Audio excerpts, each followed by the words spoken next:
नमस्कार, मैं हूं Vivek Kumar, lecturer of civil engineering in government polytechnic college Sirohi. जैसा कि हम जानते हैं कि इस बार जो प्रश्न पत्र आएगा उसमें 70 में से 30 नंबर के ऑब्जेक्टिव क्वेश्चन आएंगे। तो इसी बात को ध्यान में रखते हुए आज हम लोग कुछ ऑब्जेक्टिव क्वेश्चन को सॉल्व करेंगे। ठीक है, तो पहला ऑब्जेक्टिव क्वेश्चन है, नीचे दिए गए चित्र में 3 समतलीय बल P, Q और R एक बिंदु पर कार्य कर रहे हैं, यदि वे संतुलन में है तो। ऑप्शन है ABCD। तो हम लोग जानते हैं कि जो लामीज थ्योरम के अनुसार यदि किसी पॉइंट पर 3 बल कार्य करते हैं और यदि वे संतुलन में है तो उसमें कोई भी बल उसके सामने उसको छोड़कर बाकी के 2 जो बल है उनके बीच के कोण के साइन के समानुपाती होता है। इसी को सॉल्व करते हैं तो जो आंसर आता है P upon sine alpha. P के जो सामने वाला एंगल है अल्फा, तो P upon sine alpha, Q upon sine beta, क्योंकि Q के सामने वाला एंगल है बीटा एंगल, और वैसे ही R के सामने वाला कौन है गामा, तो R अपॉन साइन गामा।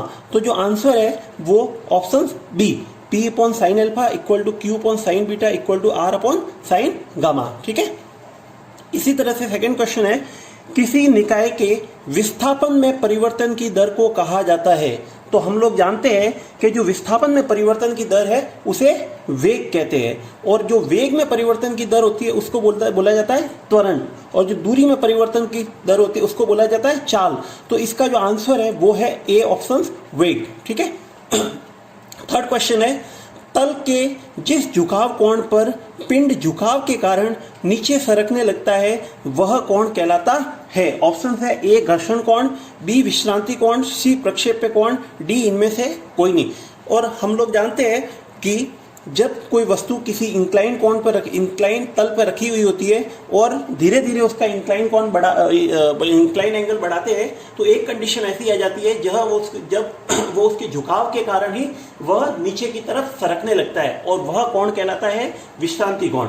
इसीलिए इसका ऑप्शन है बी विश्रांति कोण। ठीक है, फोर्थ क्वेश्चन है, 80 न्यूटन के आयास से 1000 न्यूटन का भार उठाया जा सकता है, यदि मशीन का वेगानुपात 20 है तो मशीन है।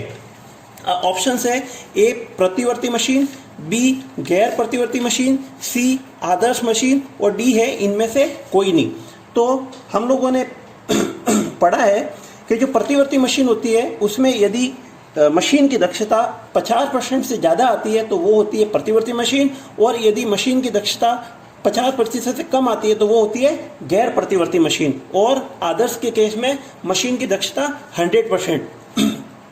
तो जो मशीन की दक्षता होती है eta equal to MA upon VR, mechanical advantage upon velocity ratio into 100। जो मैकेनिकल एडवांटेज होता है वो होता है W अपॉन P, यानी कि लोड अपॉन एफर्ट। जो लोड गिवन है वो 1000 न्यूटन अपॉन जो एफर्ट गिवन है वो 80 न्यूटन, और जो मशीन की जो वेलोसिटी दे रखी है वो 20 इंटू 100।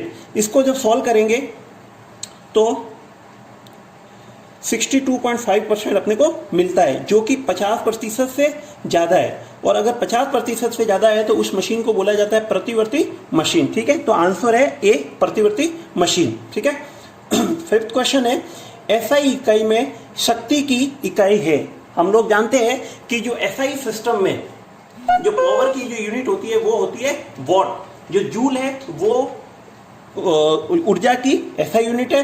हॉर्स पावर है वो ब्रिटिश सिस्टम या अमेरिकन सिस्टम में एक वॉट को ही रिप्रेजेंट किया जाता है कि एक हॉर्स पावर इक्वल टू होता है 746 वॉट। ठीक है, तो इसका जो आंसर है वो है option see what. Next question है, 2 बल P और Q, P is greater than Q एक ही सीधी रेखा में लेकिन विपरीत दिशा में कार्य करते हैं तो दोनों का परिणामी बल होगा।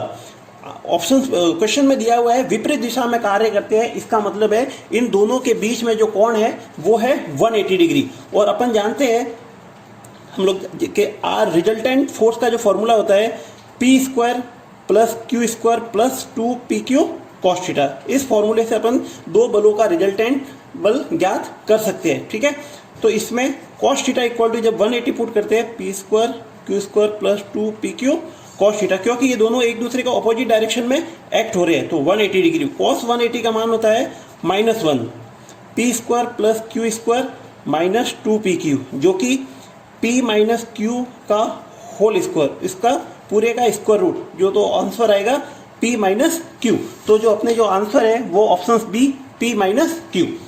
ठीक है, नेक्स्ट क्वेश्चन है, घर्षण गुणांक निर्भर करता है ए सतहों की प्रकृति पर, बी संपर्क क्षेत्र पर, सी सतहों के आकार पर और डी उपरोक्त सभी पर। तो अपन जानते हैं कि जो फ्रिक्शन फोर्स, जो घर्षण गुणांक जो डिपेंड करता है वो सतहों की प्रकृति पर, nature of the surface, contact surface पर डिपेंड करता है, वो उसके एरिया पर और उसके शेप पर डिपेंड नहीं करता। ठीक है, तो इसका जो आंसर है, आंसर ऑप्शन ए। ठीक है, नेक्स्ट क्वेश्चन है, वास्तविक मशीनों में यांत्रिक लाभ कॉमा वेगानुपात ब्लैंक होता है, के बराबर, से कम, से बड़ा, इनमें से कोई नहीं। तो हम लोग जानते हैं जो वास्तविक मशीन होती है उसकी जो दक्षता होती है नीटा, वो होती है 100% से कम होती है, MA/VR। इसको रेशो में जब डिवाइड करेंगे तो वो लेस देन, रेशो में रिप्रेजेंट करेंगे तो वो लेस देन 1 होता है। तो MA is less than VR, यानी कि जो मैकेनिकल एडवांटेज होता है वो हमेशा वेलोसिटी रेशो से कम होता है। तो जो आंसर है वो बी, ऑप्शन बी, से कम। ठीक है, नेक्स्ट क्वेश्चन है 9 क्वेश्चन, निम्नलिखित में से कौन सा प्रथम श्रेणी के लीवर का उदाहरण है। तो अपन जानते हैं कि प्रथम श्रेणी के लीवर में होता है वो फुलक्रम पॉइंट F होता है, वो आयास और लोड पॉइंट के बीच में होता है। तो ऑप्शंस आदमी की भुजा, बी कैंची, सी सिमटा, डी उपरोक्त सभी। तो इसमें जो कैंची है वो ऑप्शंस है प्रथम श्रेणी के लीवर का, और जो चिमटा और आदमी की भुजा होती है वो थर्ड क्लास के लीवर का एग्जाम्पल है। ठीक है, क्वेश्चन 10 है, भार उठाने की मशीन का अधिकतम यांत्रिक लाभ है।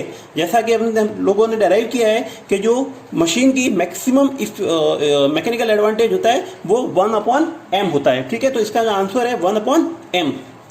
तृतीय श्रेणी उत्तोलक में लोड W, आयास P और आलम्ब F के बीच में संबंध होता है। तो इसमें हम लोगों ने पहले पढ़ा हुआ है कि जो P पॉइंट है थर्ड क्लास के जो लीवर के लिए, जो आयास एफर्ट पॉइंट P होता है वो लोड पॉइंट W और फुलक्रम पॉइंट F के बीच में होता है। ठीक है, तो जो सेकंड वाला P और F के बीच में W, जो W पॉइंट जब बीच में आता है तो उसको सेकंड क्लास लीवर बोला जाता है, और जब फुलक्रम पॉइंट बीच में आता है तो उसको बोला जाता है फर्स्ट क्लास लीवर। तो इसका जो आंसर है सी ऑप्शन, W और F के बीच में P पॉइंट आएगा। ठीक है, नेक्स्ट क्वेश्चन है, किसी क्षेत्र के जड़त्व के आघूर्ण की इकाई है। जैसा कि हम लोगों ने पढ़ा हुआ है कि इसमें जो जड़त्व की जो इकाई होती है उसमें m⁴ तो m⁴ इसका करेक्ट आंसर है, जो ऑप्शन बी है। ठीक है, किसी पिंड को h ऊंचाई से गिराने पर जमीन तक पहुंचने पर वेग होगा।